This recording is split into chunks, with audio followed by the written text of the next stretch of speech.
ایک سوال جو تمہاری زندگی بدل سکتا ہے۔ میں کون ہوں اور یہاں کیوں ہوں؟ کیا تم نے کبھی اس سوال پر واقعی غور کیا ہے؟ کیا یہ سب کچھ، یہ زندگی، یہ دھڑکن، یہ آنکھوں کی روشنی بس یوں ہی مل گئی ہے؟ اور کیا ہم صرف کھانے کمانے، سیر کرنے اور مر جانے کے لیے دنیا میں آئے ہیں؟ اور ہاں، اس ویڈیو کے آخر میں تمہیں ایک ایسا عمل بتاؤں گا جو نہ صرف تمہاری زندگی بدل سکتا ہے بلکہ تمہاری آخرت کو بھی روشن کر سکتا ہے۔ اس لیے ویڈیو کو آخر تک ضرور دیکھیے گا۔ پیارے دوستو، یہ سوال میں کون ہوں اور کیوں پیدا کیا گیا ہوں بے شک معمولی لگتا ہے، مگر یہی سوال وہ دروازہ ہے جو انسان کو غفلت سے نکال کر حقیقت کی دہلیز پر لے آتا ہے۔ جب ایک بچہ پیدا ہوتا ہے تو وہ ایک سفید کاغذ کی طرح ہوتا ہے۔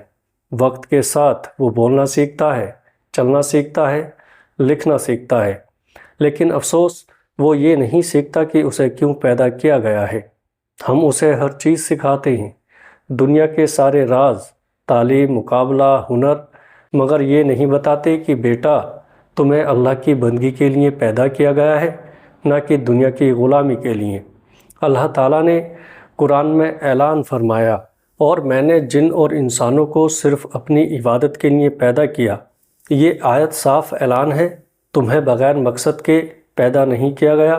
تمہاری ہر سانس، ہر قدم، ہر عمل عبادت بن سکتا ہے اگر نیت اللہ کے لیے ہو، لیکن افسوس ہم نے اس زندگی کو نفس کی غلامی میں برباد کر دیا۔ ہم نے شہرت کے پیچھے بھاگتے ہوئے رب کو بھلا دیا۔ ہم نے خواہشات کے لیے اپنی راتیں جلا دیں، اور جس رب نے یہ راتیں بنائی ہیں اس کے لیے ہمارے پاس وقت نہیں۔ اب ایک لمحے کو سوچو، اگر آج رات تم سو جاؤ اور صبح آنکھ نہ کھلے تو کیا تم رب کے حضور سرخرو ہوگے؟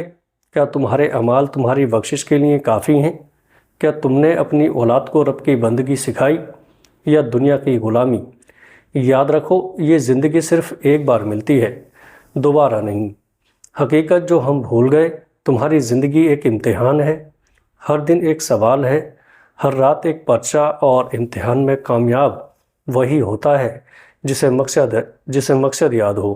مگر افسوس ہم نے دنیا کو مقصد بنا لیا اور آخرت کو خیال۔ ہم نے کامیابی کا مطلب سمجھ لیا بڑی گاڑی، بڑا بنگلہ، بڑا بینک بیلنس، حالانکہ اصلی کامیابی تو وہ ہے جو قبر کے اندھیری میں روشنی بن جائے۔ اللہ فرماتا ہے، دنیا کی زندگی تو صرف ایک کھیل تماشا اور ظاہری زینت ہے۔ پیارے دوستو، ہم بچوں سے کہتے ہیں پڑھائی کرو، کامیاب ہو جاؤ گے، لیکن یہ نہیں کہتے نماز پڑھو، سچ بولو، اللہ سے ڈرو، تبھی جنت کی کامیابی ملے گی۔ ہم بڑوں سے کہتے ہیں دھوکہ مت دو، سود مت کھاؤ، مگر جب خود کی باری آتی ہے تو ہم زبان بند، ضمیر خاموش اور دل پتھر کا کر لیتے ہیں۔ ہم بزرگوں سے کہتے ہیں اب تو اللہ اللہ کرو، مگر وہ ماضی کے زخموں میں ایسے الجھ جاتے ہیں کہ دل کا دروازہ بند کر لیتے ہیں۔ ہم سب غافل ہیں، اور غفلت کا جھڑ بہت دھیرے مگر بہت گہرا ہوتا ہے۔ یہ زندگی صرف کھانے، پہننے، گھومنے اور موبائل چلانے کے لیے نہیں ہے، بلکہ یہ زندگی اللہ کی محبت میں جینے، نبی کریم صلی اللہ تعالیٰ علیہ وسلم کے نقش قدم پر چلنے، ماں باپ کی خدمت کرنے اور لوگوں تک دین پہنچانے کے لیے ہے۔ ایک دن تمہاری آنکھ بند ہو جائے گی، سانسیں تھم جائیں گی، اور تم ایک تنگ تاریک قبر میں جا چکو گے۔ پھر وہاں فرشتے سوال کریں گے، من ربو کا، تیرا رب کون ہے؟ ما دینو کا، تیرا دین کیا ہے؟ محمد کے بارے میں کیا کہتا تھا؟ جو دنیا میں بغیر مقصد کے جیا، وہ ان سوالوں کا جواب کیسے دے گا؟ آخر میں ایک عمل جو تمہاری دنیا بھی بدل دے اور آخرت بھی۔ اب سنو، ایک ایسا عمل جو تمہیں قبر کی وحشت سے بچا سکتا ہے، تمہارے دل کو صاف کر سکتا ہے، اور تمہیں اللہ کے قریب کر سکتا ہے۔ پیارے دوستو، روزانہ رات سونے سے پہلے سورہ الملک کی تلاوت کرنا، نبی کریم صلی اللہ تعالیٰ علیہ وسلم نے فرمایا، وہ ہے جو قبر کے عذاب سے بچاتی ہے۔ پیارے دوستو، یہ سورہ تمہاری راتوں کی حفاظت ہے، تمہارے دل کا نور ہے، تمہیں اللہ سے جوڑنے والا راستہ ہے۔ طریقہ عمل: سونے سے پہلے وضو کریں، آرام سے بیٹھ کر سورہ الملک پڑھیں یا سنیں۔